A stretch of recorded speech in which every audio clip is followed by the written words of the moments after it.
Di video kali ini, kami akan mempresentasikan hasil student project dari SJD B5.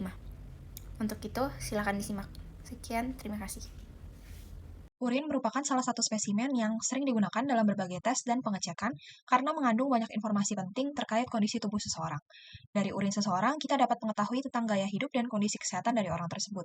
Urin juga biasa digunakan untuk memeriksa dan menegakkan diagnosis seperti kondisi diabetes dan disfungsi pada sistem perkemihan. Urin dicek melalui pemeriksaan urin atau urinalisis.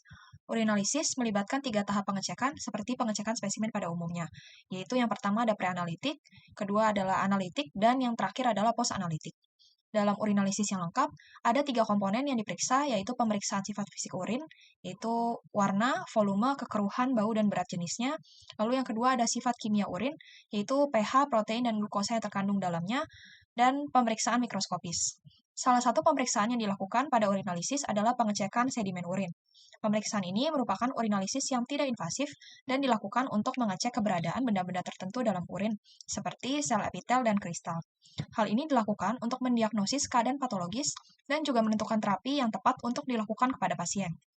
Pemeriksaan sedimen urin secara manual dilakukan dengan mengklasifikasikan partikel-partikel dalam urin secara konvensional. Hal ini menjadikan pemeriksaan sedimen urin sulit dan memakan banyak waktu. Pemeriksaan sedimen urin dapat memberikan diagnosis untuk berbagai kondisi patologis dan abnormalitas tubuh seperti yang akan dibahas pada student project kami. Jadi untuk rumusannya masalah sendiri bisa dilihat pada slide, dan dari rumusan masalah tersebut didapatkan tujuan dari penulisan student project ini adalah untuk mengetahui apa itu urinalisis, mengetahui uji dari sedimen urin, serta persamaan dan perbedaannya dengan metode lainnya, dan juga untuk mengetahui kondisi patologis yang dapat dinilai.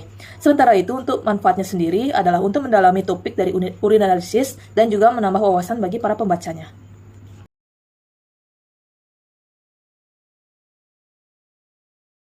Urinalisis merupakan pengecekan spesimen urin untuk kepentingan diagnosis, monitoring, dan terapi pasien.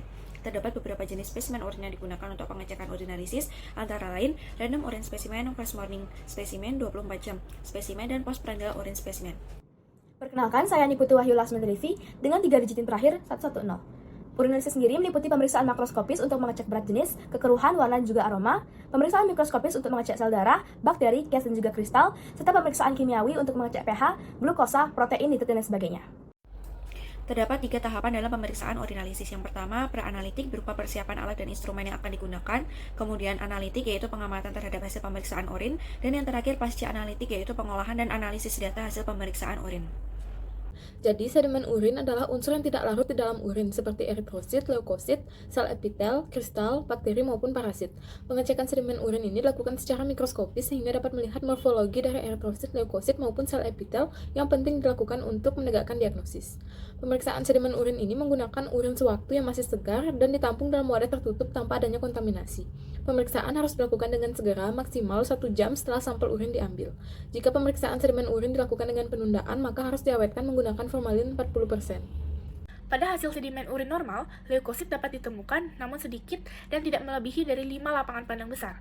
Jika terdapat peningkatan pada jumlah leukosit, hal ini disebut dengan leukosituria. Hal ini menunjukkan adanya infeksi ataupun inflamasi.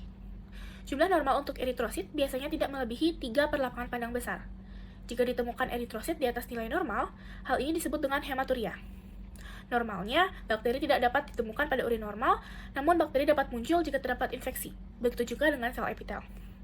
Lalu, untuk kristal-kristal yang dapat ditemukan dalam urin normal itu seperti asam urat, natrium urat, kalsium sulfat, kalsium fosfat, dan masih banyak lagi.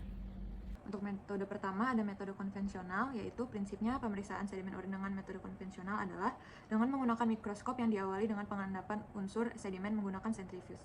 Kemudian kelebihannya yaitu data jumlah sedimen yang diperoleh akan sesuai dengan jumlah dan tidak bergantung pada ukuran sedimen yang diperiksa, sehingga terhindar dari terjadinya nilai tinggi atau rendah palsu. Kemudian untuk metode selanjutnya ada metode otomatis atau flow cytometry, yaitu metode otomatis pada pemeriksaan sedimen urin telah terstandarisasi dengan pelaporan unsur sedimen secara kuantitatif per mikroliter urin, yaitu automated urine analyzer. Hasil pengembangan dari metode pemeriksaan sedimen urin, metode automated urine analyzer adalah metode flow cytometry. Di sini saya akan menjelaskan persamaan dan perbedaan metode dipstick dan sedimen PRED. Untuk metode dipstick atau cari celup merupakan metode urin secara kimiawi untuk mengetahui kondisi leukosit, nitrit urobilinogen, protein, pH, eritrosit, berat jenis, keton, bilirubin, serta glukosa yang terkandung pada urin dengan cara melihat tiap warna pada strip dan juga membandingkan perubahan warna pada bagan masing-masing strip.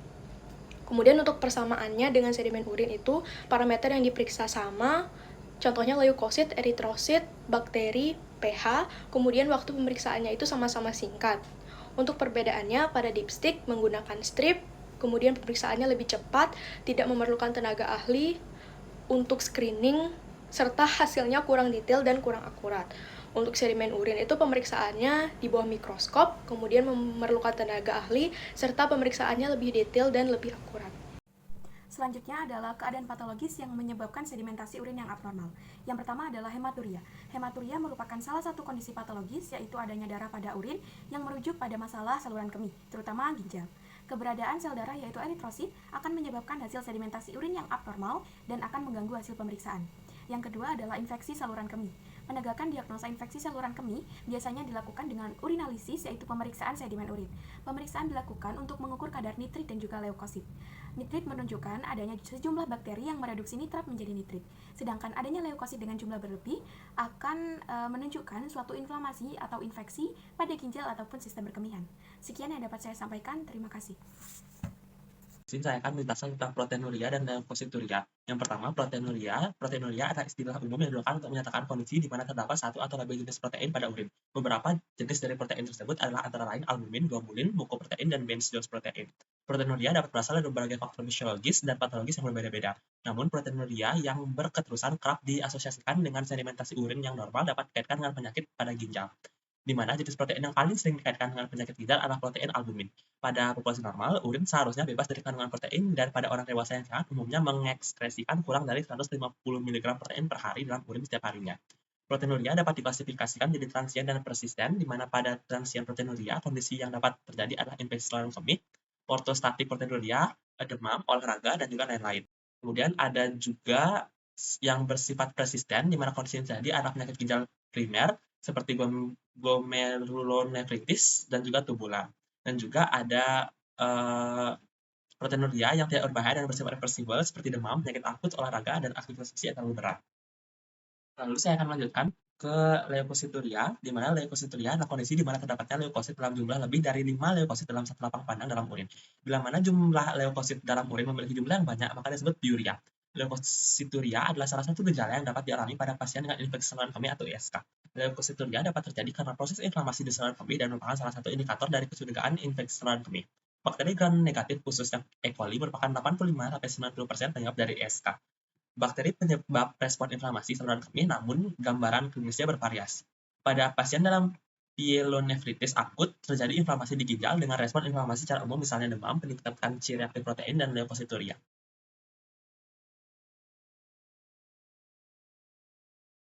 Jadi, berdasarkan pemaparan materi yang sudah dijelaskan sebelumnya, pemeriksaan urinalisis merupakan metode penting dalam menegakkan diagnosis, melakukan screening, serta memantau penyakit dan terapi pasien. Hasilnya sangat dipengaruhi oleh berbagai faktor, termasuk pemilihan spesimen, metode pengumpulan, waktu pemeriksaan, asupan makanan, dan konsumsi obat pasien. Prosedur pengambilan dan penanganan sampel urin sangat krusial untuk memastikan hasil pemeriksaan yang akurat. Hal-hal yang perlu diperhatikan, yakni pemilihan wadah, waktu pemeriksaan, serta pengawetan sampel urin jika terjadi penundaan. Jadi, saran yang dapat diberikan setelah penyusunan student project ini selesai ialah hendaknya penulis dan juga pembaca memahami dengan baik materi mengenai analisis sedimentasi urin, karena hal ini sangat berpengaruh pada hasil akhir diagnosa pasien dan juga untuk evaluasi mengenai kesehatan pasien. Diharapkan juga bahwa hasil dari student project ini bisa menjadi referensi untuk menambahkan ilmu pengetahuan dan juga menunjang penelitian ke depannya mengenai topik terkait agar informasi yang disajikan lebih lengkap dan juga akurat. Baik, sekian dari presentasi kelompok kami dari SJDB 5. Mohon maaf bila ada kekurangan atau kesalahan kata yang ada. Sekian, terima kasih.